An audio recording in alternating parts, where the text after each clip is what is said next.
You know that moment when the people who promise to love you start treating you like a bill they forgot to cancel? When their smiles become invoices and their kindness feels like a loan with a hidden interest rate? Yeah. That's where my story begins. Not with a bang, but with the slow, quiet tear of emotional fabric. My name is Alyssa Tanner. I'm 32 years old. Up until last year, I was a marketing consultant. Not the fancy, high-rise kind you see in movies. The real kind. The one who lived on retainer clients, caffeine, and the constant, low-grade hum of anxiety that the next contract might not come. And then, it didn't. The email was brutally corporate. Downsizing, restructuring, grateful for your contributions. It felt like a robot had just fired a cannonball through the center of my life. My savings? They were a quaint little nest egg, the kind that could buy me maybe 3 months of rent in my one-bedroom apartment if I skipped breakfast and pretended I liked black coffee. So, I did it. The thing we swear we'll never do. The thing that feels like a personal failure, a public admission that you can't quite become an adult properly. I packed my life into a dozen cardboard boxes, swallowed the boulder of pride lodged in my throat, and moved back home. Except it wasn't home anymore. Not really. My parents had retired to a sun-drenched condo in Arizona, leaving the old, slightly sagging Victorian house to my older brother, Derek, and his wife, Jenna. They'd made it their own. The shag carpet of our childhood was now sleek hardwood. My old bedroom, with its faded boy band posters, was now a tasteful beige home office. I was given the guest room. It was nice. Neutral. It had the distinct, impersonal feel of a hotel room that wasn't quite 5-star. It's temporary, I told Derek, my voice a little too bright, a little too brittle. Just until I get my feet back under me.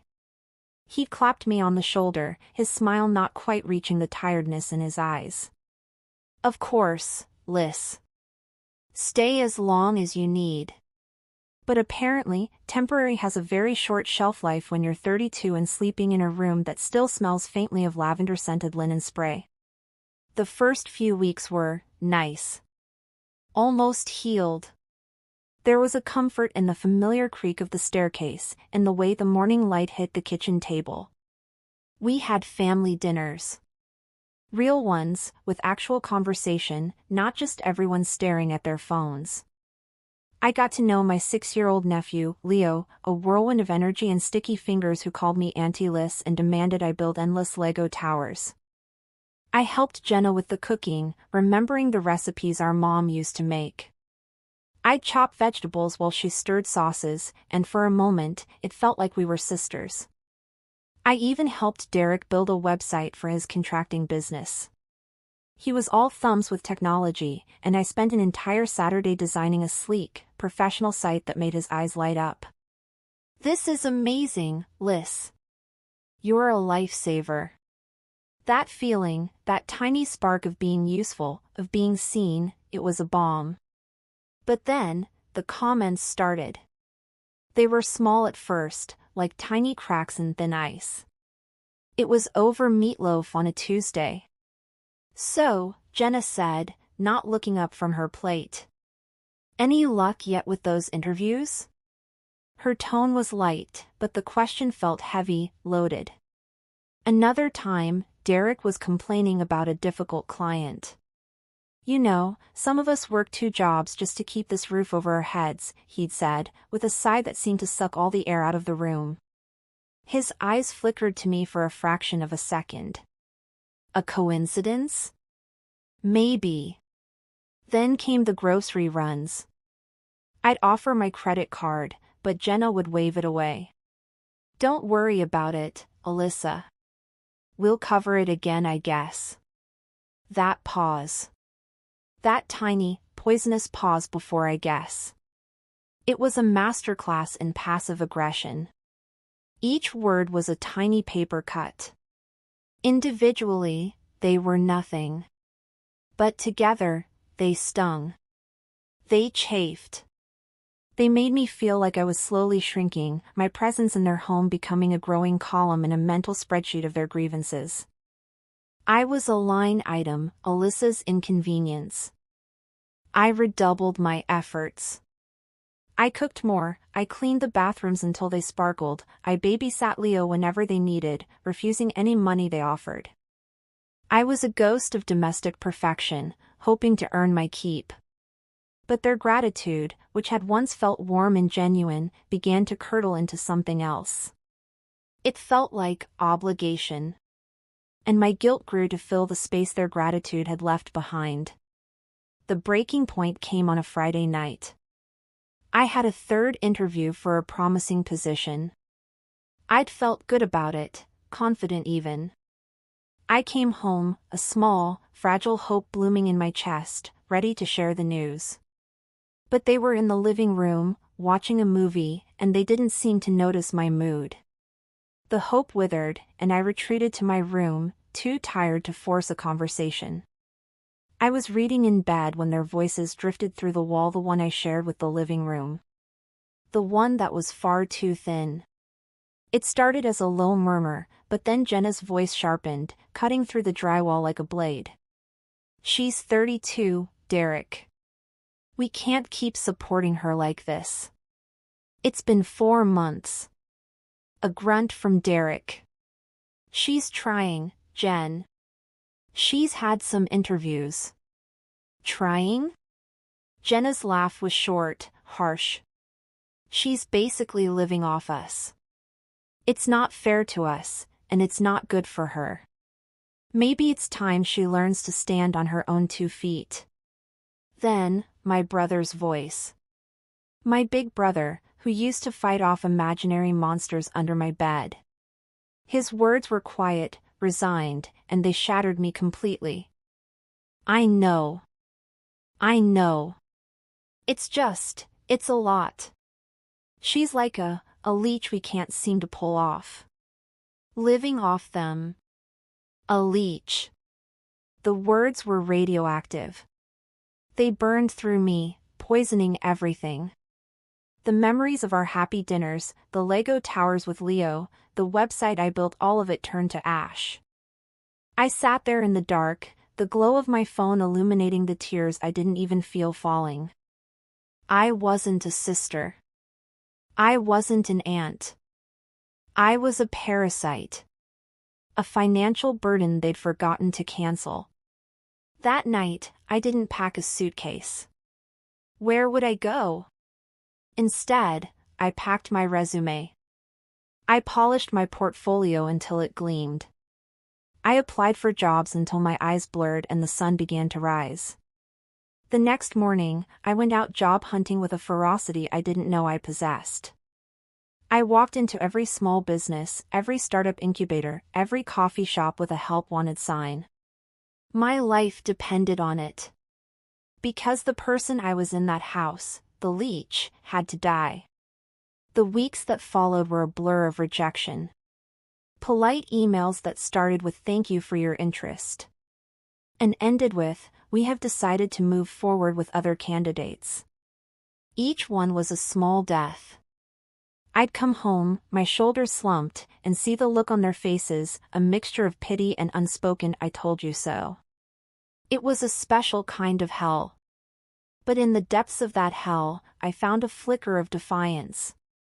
If the traditional path was blocked, I'd make my own.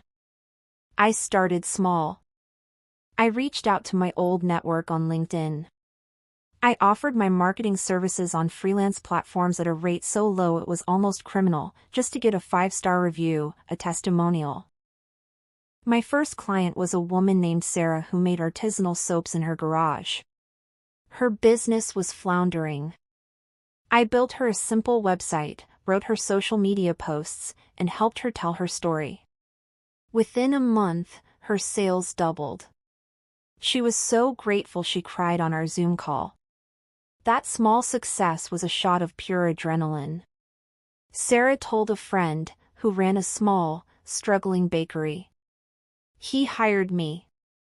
Then, a tech startup founder found my profile and needed a last-minute presentation deck. One client led to another, a slow, steady trickle that began to form a stream. The work was relentless. I was often up until 2 a.m., my laptop glowing in the dark guest room, fueled by a bitter blend of coffee and determination. I was making money. Not a lot at first, but enough to cover my share of the groceries without feeling Jenna's silent judgment. Enough to start a separate savings account they knew nothing about. With every invoice paid, with every positive review, I felt a little piece of myself click back into place. And a new, silent promise solidified inside me, hard as diamond: they will never, ever see me as a burden again. 6 months into my freelance grind, I was surviving, but barely. The work was inconsistent, and the fear of the next dry spell was a constant companion. I was sitting at the kitchen table, frantically trying to finish a project before a deadline, when my phone buzzed. It was an automated alert from my banking app, one I'd set up years ago and forgotten. Payout received, Tanner Family Trust Maturity Distribution. I stared at it, confused. The Tanner Family Trust? Then, it hit me like a delayed echo from a happier past. When I was 16, my dad, ever the pragmatic planner, had opened a small investment account for me. "It's for your future, kiddo," he'd said. "A little nest egg. Just forget about it and let it grow." And I had. Through college, through my first job, through all the ups and downs of my adult life, I had completely forgotten it existed. The chaos of the last year had wiped it from my memory entirely. With trembling fingers, I logged into the associated investment portal. The screen is loaded. My breath caught in my throat. The number staring back at me was not a little nest egg. It was a life-changing sum. My father, it turned out, had invested in what was now a very successful tech fund. The small amount he'd put in had matured. Very, very nicely. It was enough to buy a small house.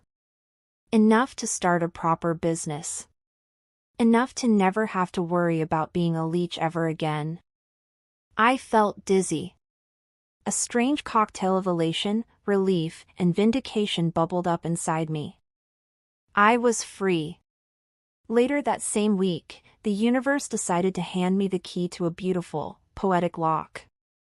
I was walking past the living room when I overheard Jenna on the phone with her friend, her voice a mix of pride and stress. "Yes, the mortgage. We've been so aggressive with payments. Only 10 years left. Can you believe it? Of course, if the interest doesn't eat us alive before then. It's a constant wait, you know? A constant wait." I stood there, frozen in the hallway. I looked down at my phone, at the number that represented my freedom.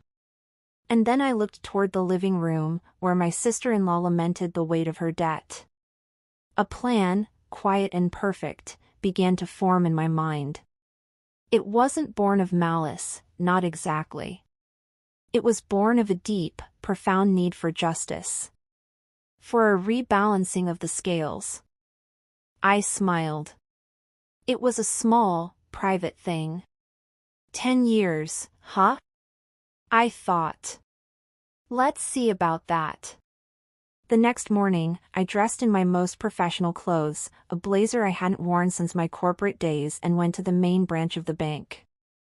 I asked to speak to the manager, a serious-looking man in his 50s named Mr. Davies. I laid it out for him in his sterile, beige office. I wanted to pay off a mortgage. In full. A specific mortgage held by Derek and Jenna Tanner. He was understandably cautious.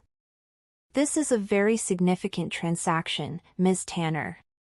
And you wish to remain completely anonymous?" "Yes," I said, my voice calm and steady. "I do." He steepled his fingers. "May I ask why?" "It's a tremendously generous gift." Most people would want the recognition. I looked out his window at the people scurrying below, all carrying their own invisible weights. I thought of the word leech. I thought of the sound of my own heart breaking through a thin wall.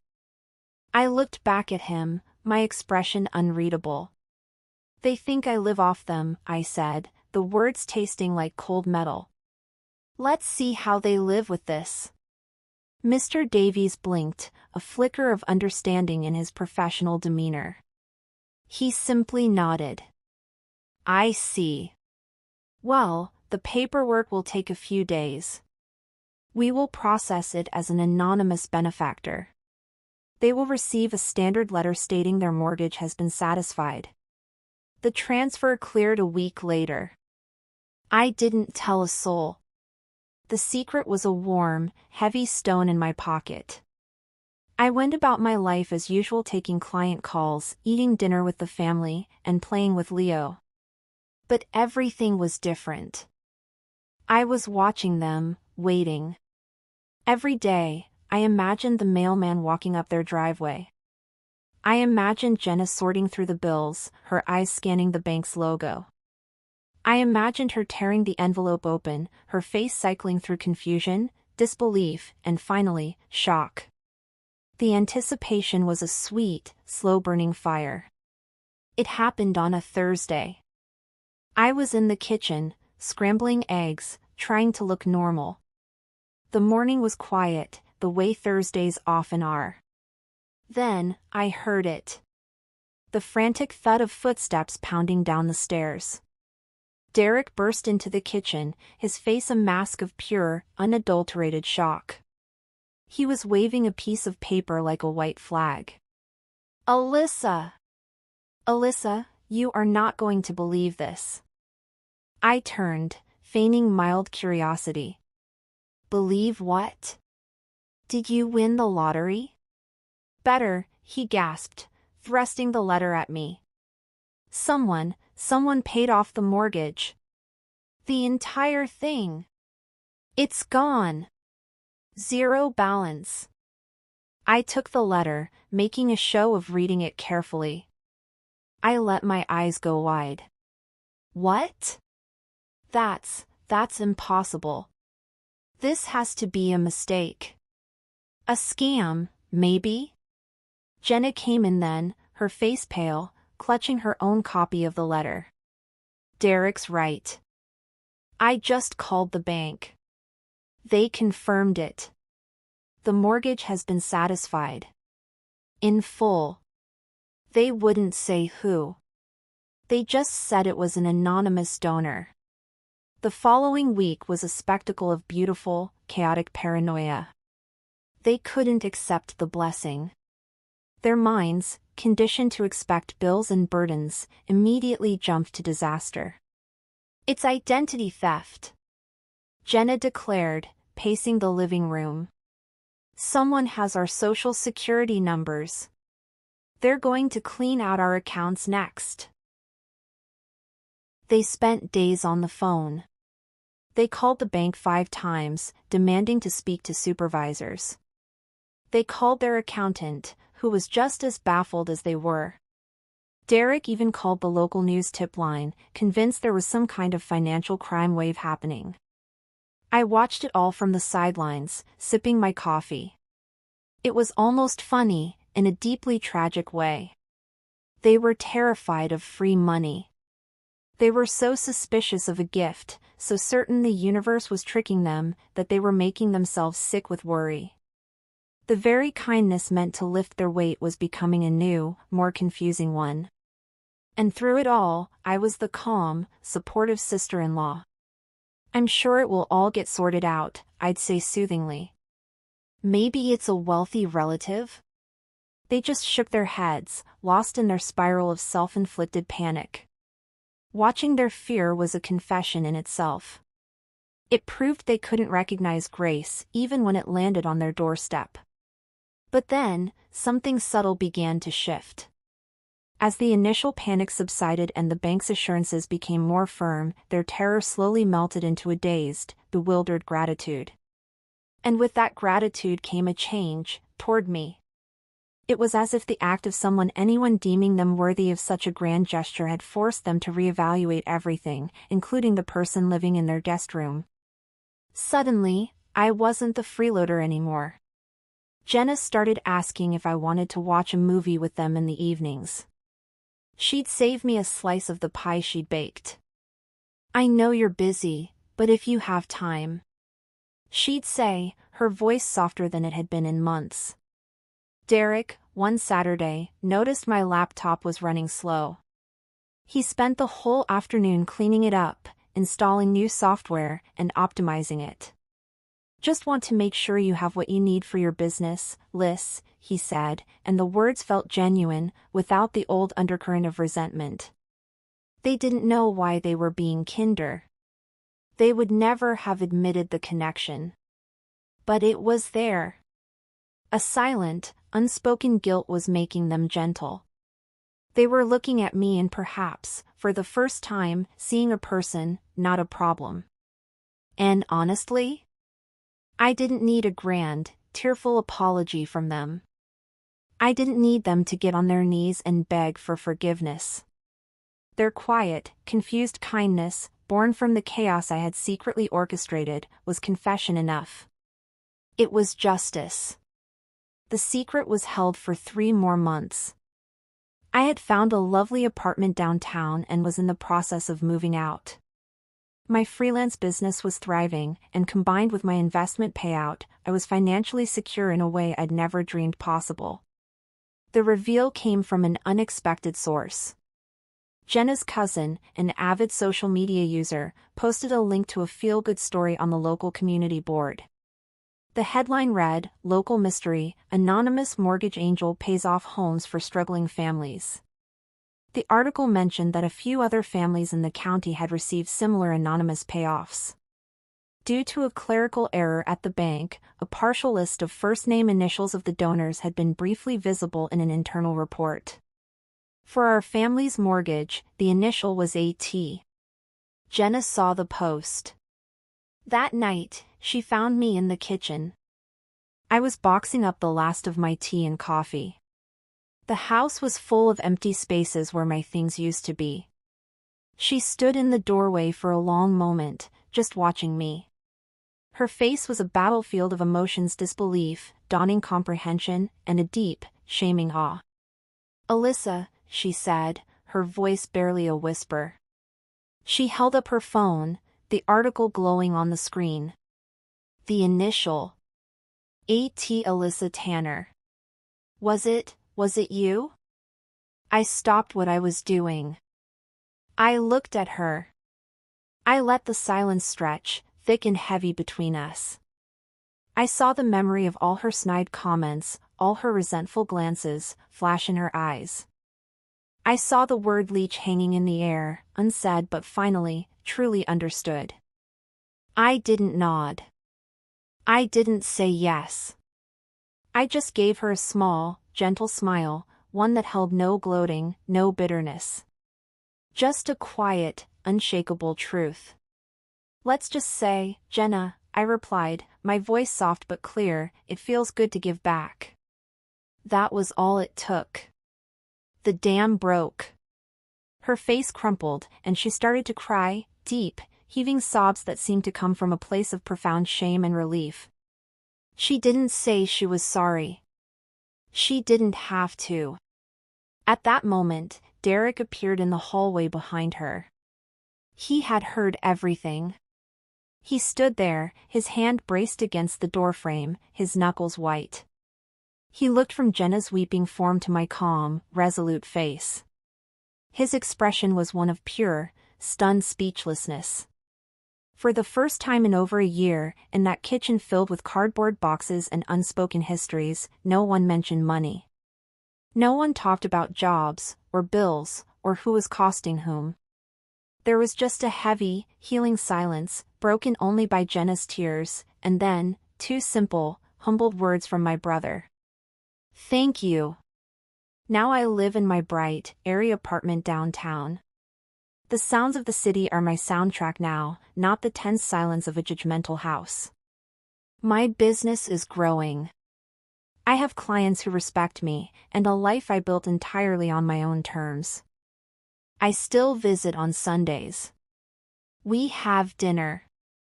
Leo tells me about his week, and Derek and Jenna ask about my work with a genuine interest that never fails to surprise me. They treat me differently.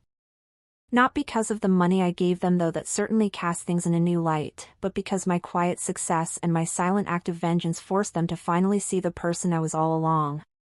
They saw my strength, my resilience, and my capacity for a grace they couldn't even comprehend. They finally saw my worth. Sometimes, now, when the mood is light, Jenna will even joke about it, a self-deprecating glint in her eye. Guess living off us paid pretty well, huh? She'll say, referencing my subsequent success. And I just laugh. A real, genuine laugh. Because I've learned that holding on to bitterness, clinging to the hurt, it ages you. It makes you brittle. And I refuse to let their past perception of me dictate who I am today. Here's what that year taught me, what the silence and the struggle and the final, poetic justice carved into my soul. People will often measure you by what you cost them: your time, your emotions, your space in their lives, your share of the groceries. They will tally it all up on a hidden balance sheet until you force them to see the other column. You have to show them what you contribute. Not just with words, but with action. With quiet, relentless determination. Sometimes, you don't need to argue. You don't need to scream your worth from the rooftops. You just need to succeed quietly, on your own terms. You need to let your actions build a monument so tall they can't help but see it. And you let your kindness, even the kind that comes wrapped in justice, do the talking. Because the sweetest revenge isn't a public humiliation. It isn't a shouting match. It's the peace you find on the other side of the storm. It's the quiet confidence that comes from knowing you rewrote the narrative. It's a peace that doesn't need an audience to validate it. It just is. If you've ever been made to feel like a burden, if you've ever had your struggles used as a weapon against you, remember this. Your worth isn't up for family debate. It isn't determined by a bank account or a job title. It is inherent. It is yours. Plant your seeds in secret. Water them with your resolve. And someday, when you finally bloom, those who are so busy counting your failures will have no choice but to stand in the shade of your grace and do the math on your kindness. And they will find themselves forever in your debt.